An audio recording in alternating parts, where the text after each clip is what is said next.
বিয়ের পরের দিন অফিস থেকে বাসায় আসলাম, এসেই দেখতেছি দরজা খোলা। কিঞ্চিত পরিমাণ টেনশনের বিষয়। আগায় গেলাম, রুমে ঢুকেই বুঝতে পারলাম কিঞ্চিত পরিমাণ না, পুরোটাই টেনশনের বিষয়। বউ নাই। বউ তো নাই নাই, ওর যে জিনিসপত্র ছিল ড্রেসিং টেবিলের উপর সাজুগুজু করার জিনিসপত্র, সেগুলাও নাই। একটু ভালোভাবে খেয়াল করলাম যে রুমে হ্যাঙ্গারে ট্যাঙ্গারে যে ওর কাপড় চুপড় ছিল সেগুলাও নাই। মানে পুরো বাসা ফাঁকা, তছনছ হয়ে গেছে। আমি তখনও বিষয়টা বুঝি নাই। আমি আশপাশ দিয়ে ওকে খুঁজতেছিলাম। খুঁজতে গিয়ে হঠাৎ খেয়াল হলো যে আমার ডয়ারের চাবি ঝুলতেছে ডয়ারের সাথে।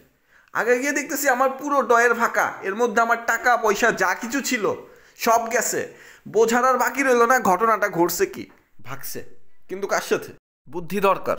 কিন্তু এই মুহূর্তে আমি বিষয়টা কারোর সাথে শেয়ার করতে পারবো না, কারণ ফ্যামিলি থেকে কেউই বিষয়টা মাইনা নিছিল না। তবে একজনের সাথে বিষয়টা শেয়ার করা যায়, সেটা হচ্ছে আমার মামাতো বোন। ওর সাথে আমি একটু ফ্রি, তো সিদ্ধান্ত নিলাম ওকেই ফোন দেই, ফোন দিয়ে আসতে বলি, ওর কাছ থেকে বুদ্ধি টুদ্ধি নিবো আর কি কী করা উচিত এই মুহূর্তে। ফোন দিয়ে আর্জেন্টলি আসতে বললাম যে একটু তাড়াতাড়ি আয়, দেরি করিস না, তাড়াতাড়ি আয়। তো ফোন দেওয়ার কিছুক্ষণের মধ্যেই ও চলে এসছে।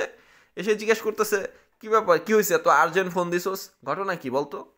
একটু ঠান্ডা হয়ে বস, ঘটনার প্রসঙ্গে একটু পরে আসি।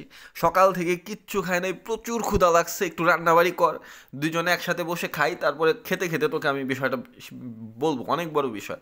যা একটু রান্না কর।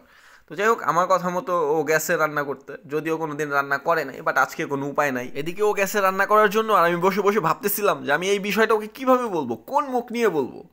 আর এই মুহূর্তে তো কিছু একটা করাও দরকার, বুদ্ধিও দরকার, বলতেও হবে। তো যাই হোক, রান্না টান্না শেষ করে আমি বসে বসে ভাবতেছিলাম, যদিও মাথা কাজ করতেছিল না। ও দেখি যে একটা প্লেট এনে আমাকে দিয়ে বলতেছে, নে খা। আর কি না বলতে চাইলি একটু তাড়াতাড়ি বল, আমার কাজ আছে, যাইতে হবে। বললাম যে তুই একটু বস, আমরা খাইতে খাইতে বলি, ঠিক আছে?